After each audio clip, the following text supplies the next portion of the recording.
Si Joanna daw ay merong bukol sa leeg. Yung sa mata niya merong nangingitim, parang ganoon. Magandang araw po sa inyo lahat mga amigo, magandang hapon.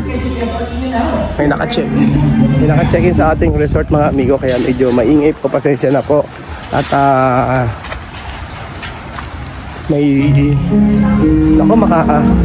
may sounds, teka. May sounds. Hindi pwedeng may sounds. Ano na? Biga na yun. Tingnan mo kung okay na to. Titingnan natin yung after ng biga na. So may sinasabi si Ninong after daw po nun ay biga na. Medyo may sounds po kasi sa kabila kaya medyo lalakas po boses ko mga amigo. So ito pinatapos kayong araw. Dito si Sarap. Sarap! Pa-order na po to. Ito yung bonus ko. Ay, may bonus ba? Sinusunod doon niya ang kanyang bonus. So eto mga amigo, papasok tayo dito sa taas. Gustong sabi ni Ninong yung ano daw, yung taas daw ay okay na raw ba. So pagka hindi pa okay, magdadagdag pa kami. Ganun ba ibig sabihin yun? Ay, sumasatang bukid ko lang. Ayan po. So, ito na po yung pinakataas. After biga na. So ito na po yan mga amigo. After nito ay biga na. Okay na siguro, palagay niyo mga amigo. So after nito, biga na. So 1, 2, 3, 4 5, 6, 7, 8, 9, 10. Tatlo nga. So kung kayo mga amigo, I think pwede na siguro to. Okay naman na siguro. Okay na siguro. Gawin ko 14. Gawin ko kaya 14. Tingin nyo. Yung kabila, ganyan din sa kabila. 1, 2, 3, 5, 6, 7, 8. Hanggang sa taas pa. Mababa ata. Di ba mababa? Ano po yan? Ano po? Ilang po? 13 12? eh. 13 po. Ikaw, tingin mo okay ba? Oo, tataasan pa natin. Standard yan. Standard to. Kung tataasan pa natin isa, magiging 14, pwede rin naman. Ikaw? Nakadepende sa akin. Kung ikaw, Ano po ang standard? pag hindi standard, Mataas yan. mataas lang. Ba't ba kaya rin di ba yung nilagay dyan yung isang diretsong Ano? May biga pa kasi yan. biga? Biga pa yun. May biga pa. Kaya po ng biga. Bubong. Tulong na nga dyan. Trasis. Kaya 14 ba na yun? 13. Ewan kay Ninong. Di ba mababa? Kung gagawin 14, okay lang din naman. O mas maganda, ganyan lang. Okay na ganito. Para standard. Sa baba na lang mag-adjust, ano? Yun daw sabi ni sa bagay. O ayan na pa mga amigo. So by next week yan, sure po na makakapagpaano na to. Mag-ano na sila. Bibigan. Aha. 13. Di kayo mababa? Ay, mataas pa yan. Isang bila pa yan. Biga, mataas na yan. Isang bila pa, 30 pa. Pag ginawa pang isa, sobrang taas na yun. Yan, standard. Okay rin standard. Baka ka kung mainit eh. Ay, mataas na basta. Mataas yan. Mataas na. Bila pa. Hindi na maganda pag hindi na maganda pag ginaya na sa baba. Pangit. Sige ko. Pag pangit to, papabagbag natin lahat. Wala. Hirap na ano. Nakabiga na ano. Aarya pa uli na isa. Ito na mga amigo, pakita ko sa inyo. Ayan. So yung CR. So may hallway dito. Medyo malaki pa yung hallway. Ano ang gagawin namin sa hallway na to? Lagyan ng upuan. Ano ba pwede? Di ko rin alam. Bahala na. Tapos ito sa part na to. Ayan. Ayan, linisin nyo. Ayan. Mataas na. Ito sa master bedroom natin mga amigo. Yan po mga kababayan ko. So very busy po ang lahat. Ay merong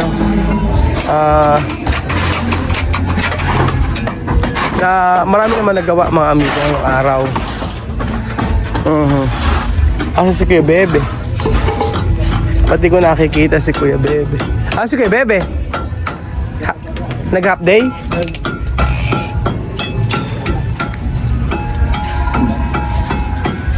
Yan na raw yung pinaka-ano niya. Pinakataas eh. Aha. Tapos, hollow blocks pala kulang. Hindi pa ako nakakabayad pala ng hollow blocks. Saka yung ayan. And then guys natin.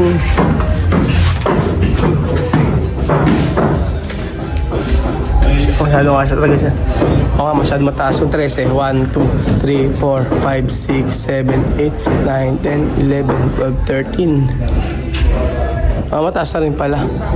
Oo, okay na rin, mataas na rin. Para sa akin, okay na rin. So, ulto ka nagpupunta rito. Pag hapon naman pala, hindi naman pala. Kala ko madilim, hindi naman pala madilim. O, ayos lang. Sakto lang. Oo.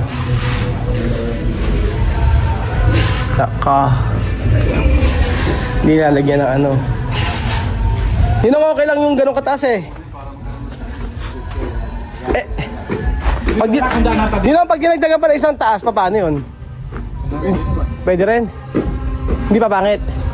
14 pa ito. Kasi sir, 3 meters na kataas yun pag nilagyan ng ceiling. Tataas pa. Yun ang ceiling. Baka ka kung hindi maging punggok yung taas. Pagka-standard lang. Ano ba? Hindi ko alam eh. Sobra na sa standard. Sobrang sa standard to?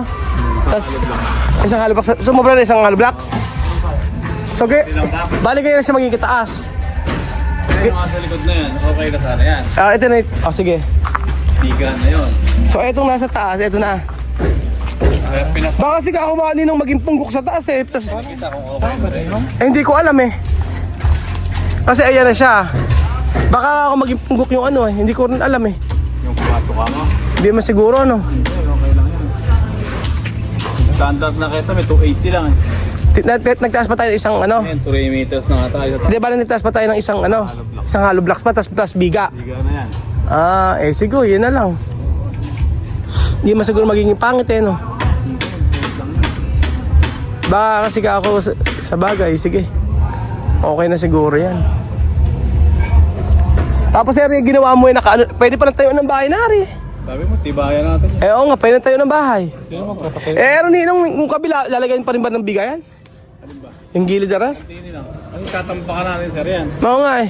Obligadong may biga tayo dyan. Kailangan lahat ng bibigan mo? Oo, yung diretso. Diretso daw, hanggang dulo. Hindi mo binigaan. Wala namang tampak. Bakod Yan lang na to. yun. Okay. So, ibig sabihin, kaya binigaan para matibay. Kaya natin yan. Tampak ka yan. Pwede lang naman ang kabantay ng biga. Hanggang saan may bigayan? Biga na yung kabantay. Saan? Kaya nagbiga. Hanggang saan yung biga? Hanggang ng dulo yung biga? Hanggang doon. Kasi yung likod ng bahay na yun, tatambakan din natin yun. Para matibay.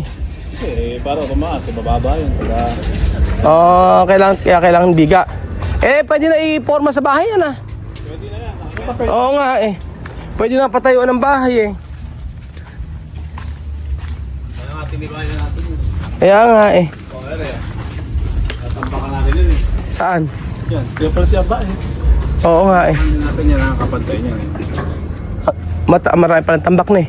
Kasi may pinto tayo. Kasi yung pantay dito sa likod pa maganda dito. Magamit pa yung likod na yun eh. Oo. Para sa dirty kitchen lang. Step tayo. Para mahaba. Oo nga, para magkaroon pa ng dirty kitchen eh. Maluwang pa naman, 2 metro pa. Kaya nga. Labahan. Oo. 2 weeks ba ginawa rin? 1 week? 1 week lang ano? Ewan ko. Ba't parang, ilan lang kasi lang gumawa ano eh. 4 lang sila rin. 4 na kasi lang gumawa. Kaya, Ano yung katas nyo naman Ganyan katas na Ganyan lang muna. ganito lang muna. Pagka naggawa na lang ng bahay, Okay, papagawa ka, tataasan na lang. Oo nga eh. Plano ko kasi dito mga amigo, maglagay ng glass kitchen in the future. Pwede. Ninong konti na lang pala Ninong pwede ng ano eh.